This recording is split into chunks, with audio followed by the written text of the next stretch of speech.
Galatians 6:7. Do not be deceived. God cannot be mocked. A man reaps what he sows. Huwag daw magpadaya. Hindi pwedeng ganun na lamang ang Diyos. Hindi pwede siyang libakin. Hindi siya pwedeng ignorin kung anong itinanim siyang aanihin. Happiness doesn't fall from nowhere. Ito ay inaani, bunga ng pagtatanim, ng tamang mga gawa at pag-iisip. Kung masaya kaya ngayon, you did something right, you thought of something rightly sometime in the past. Kung malungkot ka ngayon, you did something not right, you thought of something not right, unless the principle of minalas ka o sinuwerte ka, the principle of time and chance, suddenly happened in your life. Ang mga tao gustong laging maging masaya. Pero anong ginagawa mo para ka maging masaya? Yan ba ilalaglag na lang mula sa langit? O itinatanim ba para umani ng kasiyahan? You want to harvest happiness? Plant happiness. Because Galatians 6:7 says, God cannot be mocked. A man reaps what he sows. Kung anong tinatanim ng tao, siya niyang inaani. Now, how do you plant happiness? So you will harvest happiness. Love God. Trust in God.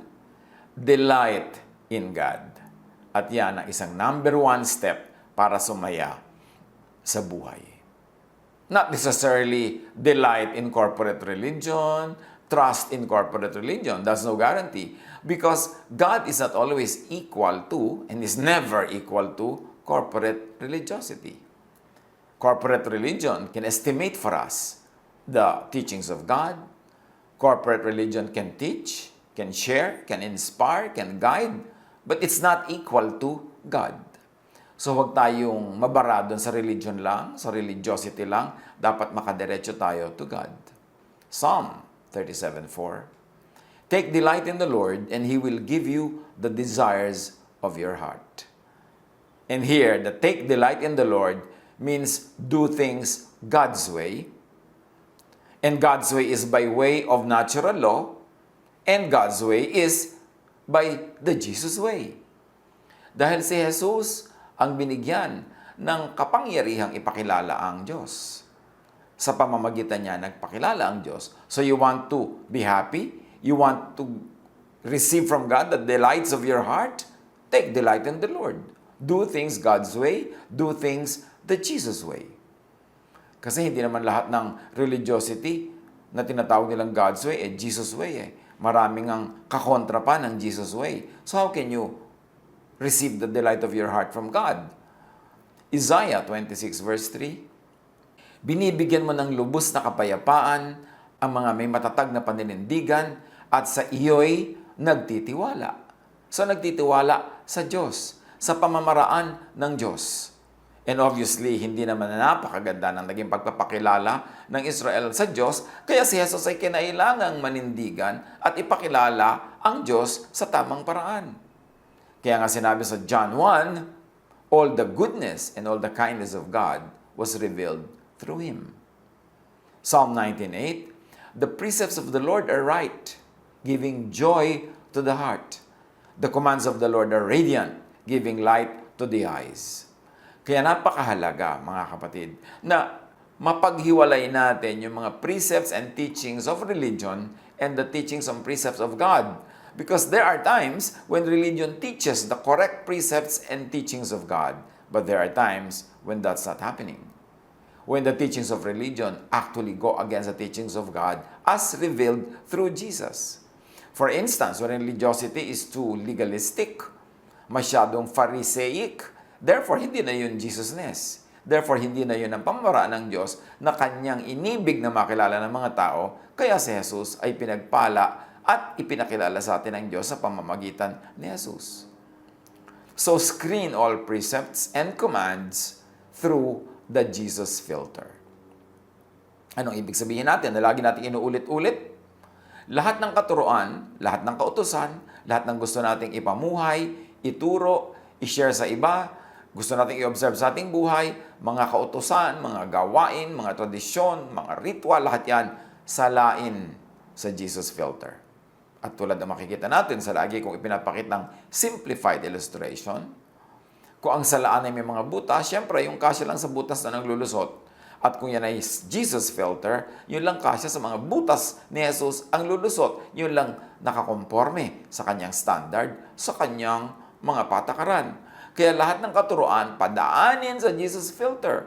Lagi mo isipin, ito ba ituturo ni Jesus? Ito ba itinuro ni Jesus? Ito ba pinayagan ni Jesus? Ito ba pinigil ni Jesus? Ito ba minodify at pinalitan ni Jesus? Because Jesus came to destroy the law of Moses to set people free. Kung ang lagi mo ipinipilit yung law, hindi yan papasa sa Jesus filter. Well, of course, may mga parts of the law na papasa. Yung mga loving, yung mga kind, pero may mga parts of the law na hindi loving. Yung mga batuhin mo ang kapwa mo, dahil kasalanan siya, patayin mo siya. Hindi yan papasa kay Jesus. So, i-filter ang lahat kay Jesus. At yung mga hindi papasa sa teaching ni Jesus, ilagay na lang sa file, isa-isang tabi, kasi dumating na si Jesus to destroy unjesusness, to destroy ungodliness. And what is godliness? As expressed through Jesus. God as explained, God as made visible through Jesus. Proverbs 16:20, whoever gives heed to instruction prospers, and blessed is the one who trusts in the Lord. So trust in the Lord, not in other personalities, not in other teachings, but in the Lord, our Lord God. At ang pagpapakilala ng Lord God, perfect through Jesus. Siyempre, doon sa mga nauna kay Jesus, mga propeta, mga teacher, may pagpapakilala rin ng Diyos, may makurang ka rin makukuha about God. Pero kung yung pagpapakilala nila, perfect na, tama na, ba't pa ipinadala si Jesus? Para itama yung mga hindi tamang pagpapakilala at ituloy yung mga tama. Kaya dapat nga salain Kasi may makukuha ka rin namang patuloy na pwedeng paniwalaan at ipamuhay kasi pumapasa sa Jesus filter. Ecclesiastes 2:26, to the person who pleases Him, who pleases God, meaning who do things God's way, and God's way is by natural law, and by the Jesus way, God gives wisdom, knowledge, and happiness. You want to be happy, you've got to observe natural law. God is the author of nature. God's will ang nakalabas sa will expressed through nature. Pero yung mga mag-exercise ka ng super faith, hindi ka kakain, tapos gusto mo buhayin ka ng Diyos, bigyan ka ng lakas, hindi ka mag-aaral, tapos gusto mo pumasa ka sa exam, hindi ka magtatrabaho, tapos gusto mo providean ka ng Diyos sa mga pagkain at mga pangangailangan mo, you are going against natural law. Because natural law says, you harvest what you plant. And when you go against natural law, you go against the lawgiver who is God. Therefore, when you don't respect natural law, you are not godly. Kahit ka madadasalin, kahit ka religyoso, kahit sa ulo mo lahat ang verses, at kahit wala ka nang ginawa kundi magkakanta ng mga hallelujah, when you don't respect natural law, you are not obeying God, you are going against God. Because God is the author of natural law. Yung hindi ka naggagamot pero gusto mo gumaling ka. Hindi ka kakain ng masustansya, hindi ka kakain sa tama. Dahil gumagawa ka ng religious activity, tapos pag nagkasakit ka, magtataka ka dyan.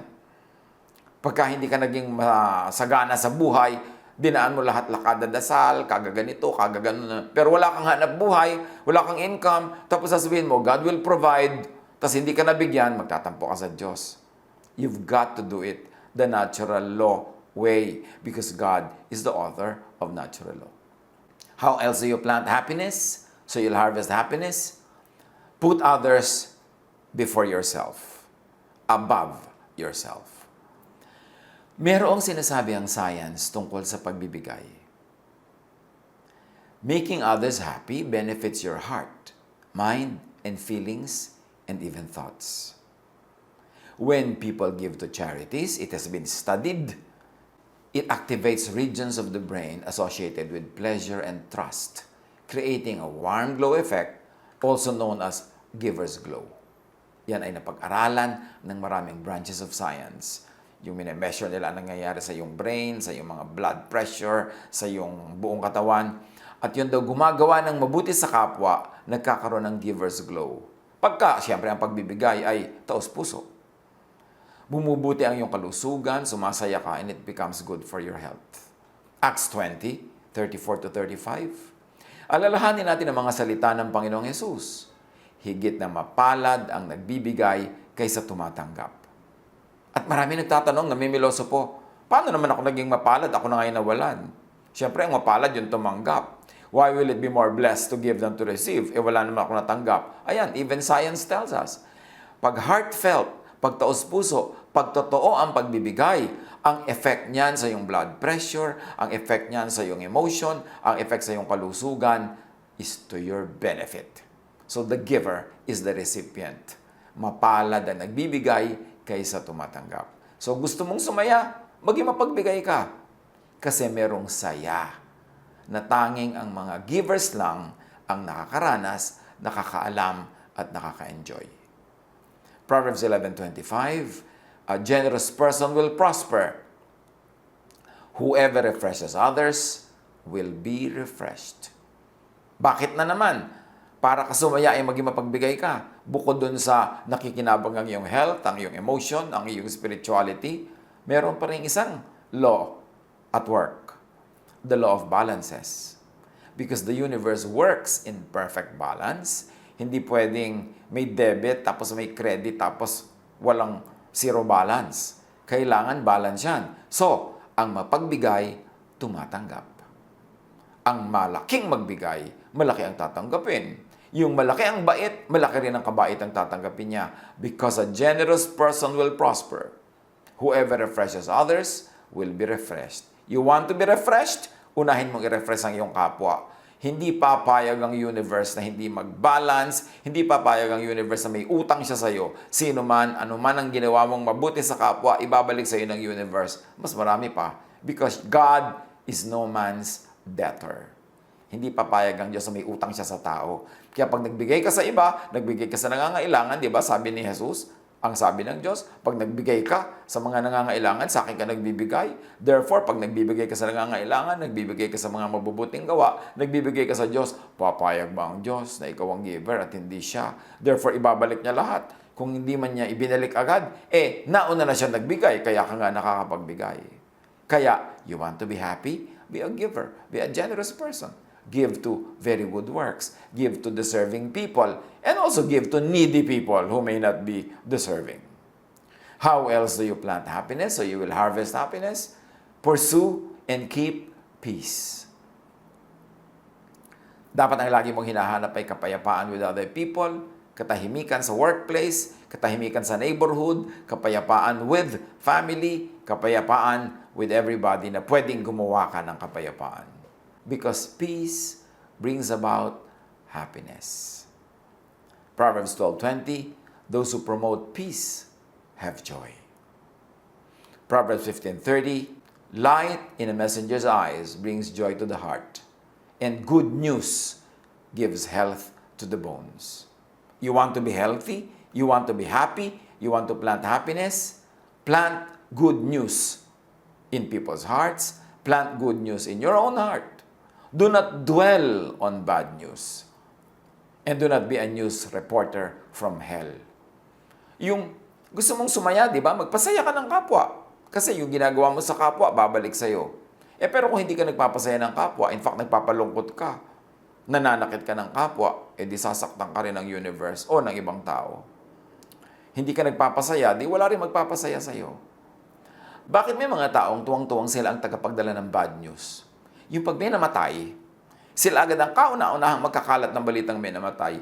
You really enjoy bringing this news to people? Ako, sa ganyan, kung hanggang maaari lang sana, hindi ako ang pagmula ng balita. Hindi na ako nagbabalita. Because I don't want to be the bearer of the sad news. Tuloy ito yung makikita ng tao, may text ka sa kanila, may message ka, sabi na, bad news na naman ito. Kasi itong taong to mahilig magdala ng bad news. Bakit may mga taong hilig mag-share ng mga nakakatakot, mag-share ng mga nakakagulo, nakakagalit? Sinisira nyo ang emosyon ng iba, di may sisira din sa emosyon nyo because you harvest what you plant. Kung pwede natin ipagtanggol ang kapwa mula sa bad news na hindi naman niya kailangan malaman to survive, ipagtanggol na lang natin. Bago tayo mag-share ng bad news, ng sad news, ng scary news, itanong muna natin, kailangan ba niya itong malaman para siya maiiwas sa gulo, para siya magkaroon ng buhay? O hindi naman kailangan. So kung hindi kailangan, bakit ko pa siya guguluhin? Bakit ko pa siya tatakutin? For instance, do not dwell on bad news. You want to harvest happiness? Plant happiness? Seek and practice wisdom. Because wisdom is happiness. Proverbs 3:18, wisdom is a tree of life to those who embrace her. Happy are those who hold her tightly. Magpakatalino. Kasi mas malapit sa matalino ang kaligayahan, ang kasiyahan. Yung tunay na katalinuhan, hindi yung katalinuhan na ginagamit para mangaway, katalinuhan na ginagamit para magmalaki at magyabang. Yung tunay na katalinuhan kasi ang bunga nun sa tao, nalalaman niya ang mga tama niyang dapat gawin, ang mga tama niyang dapat itanim para siya ay sumaya. 1 Kings 10:8. How happy your people must be. How happy your officials who continually stand before you and hear your wisdom. Pagka ang hari, ang leader, ay matalino, sabi nila, napakaligaya naman at mapalad ng mga nasasakupan mo. Kasi araw-araw naririnig nila yung karunungan na nakakapagpatalino, na nakakapagpasaya ng buhay, nakakapagpagaan ng mga bigatin. So, ang katalinuhan, nagpapasaya. So, gaano naman tayo katalino? Gaano karami ang alam natin? Dinadagdagan pa ba natin yan para mapili natin kung ano talaga ang necessary sa buhay at hindi naman necessary? How do you harvest happiness? Plant happiness. Be grateful. Ang mga taong mapagpasalamat, mas masaya. Ang mga taong tumatanaw ng utang na loob, mas masaya. Bukod dun sa practical reason, na pag may pagpasalamat sila, baka mabigyan sila uli. Pag sila ay grateful, baka magawan ulit sila ng mabuti. Pero meron pang isang dahilan, and the sciences are telling us and explaining why grateful people are happy. There were groups of volunteers who kept weekly journals focused on a single topic. At ito ay isang experiment. Yung isa ang nire-record nila, events. Yung group 2, ang nire-record nila everyday mga hassles, problema ng buhay. At yung group 3, ang nire-record nila gratitude, mga dapat nila ipagpasalamat, mga ikinatutuwa nila, ganon. This group on gratitude reported feeling more optimistic and satisfied. Fewer physical symptoms of discomfort were experienced by them, from runny noses to headaches. Mga ganyang eksperimento marami sa social sciences, maging sa mga health sciences. Sabi ng Psalm 103:2-5, praise the Lord, my soul, and forget not all His benefits, who forgives all your sins and heals all your diseases, who redeems your life from the pit and crowns you with love and compassion, who satisfies your desires with good things, so that your youth is renewed like the eagles. Ang mapagpasalamat, ang mapagpuri sa Diyos, mapagpasalamat at mapagpuri sa kapwa, mapagpasalamat para sa mga nangyayari at pati sa mga hindi nangyayari, may himalang nagaganap sa kanilang buhay na naiintindihan ng science. Kaya nga science is God's last prophet, because science explains what used to be unexplainable. Naintindihan na nila yung mechanics that happen in the physical world. At pagka ang tao ay mapagpasalamat, masayahin, tumatanaw ng utang na loob, maraming nangyayari sa kanyang isip, sa kanyang katawan, maging sa kanyang blood chemistry na nagpapasaya sa kanya. Aside from the practical benefit of being thankful na natutuwa sa yung mga tao, lalo kang tutulungan, lalo kang bibigyan. Kung hindi ka marunong magpasalamat, hindi ka marunong tumanaw, hindi ka marunong magsukli, kakadalaan ka. So, kumukonti ang magiging source of happiness mo.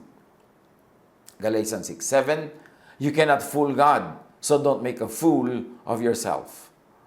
You will harvest what you plant. If you plant goodness, you harvest goodness. If they plant gratitude, they will harvest its fruit. Another way to plant happiness, get and keep connected with the right people. Invest in good relationships. Because good relations keep us happier and healthier, at marami na rin mga social experiments, medical experiments psychological, psychiatric experiments that confirm that. Proverbs 27:9, perfume and incense bring joy to the heart, and pleasantness of a friend springs from their heartfelt advice. So pagka meron kang marami mga kaibigan, kahit hindi marami, pero quality, yung kanilang mga advice, mga salita nila, nagpapagaan ng buhay, nagpapasarap ng buhay. Proverbs 14:7, stay away from a fool, for you will not find knowledge on their lips. So invest in good relationship with good people, hindi with foolish people, hindi with bad people who will ruin you and ruin your personality. At syempre pa, enjoy life with people you love. Ecclesiastes 9:9. Enjoy life with your wife, or of course its equivalents, whom you love all the days of this life. Sino ang mahal mo? Sikapin mo na siya ang kasama mo, kasalo mo sa buhay. Kaya ipinaglalaban yan. Maghihiwalay ba kami, maglalayo, pero mas maraming kita? O konti lang ang kita, pero magkasama kami? You've got to do the math. Kung alin ang tunay na mahalaga at magiging mahalagang factor sa buhay mo para ka sumaya. How do you plant happiness? Get rid of anger and hatred. Luma na yan, pero i-apply na natin. Please lang, di ba? Alisin na natin yung galit, yung hatred, lalo medyo matanda ka na. Tama na. Hindi ka pa ba nakakakota sa galit? Lagi ka pa rin magagalitin, matatampuhin, marami kang sama ng loob, marami kang hinanakit. Tama na yan.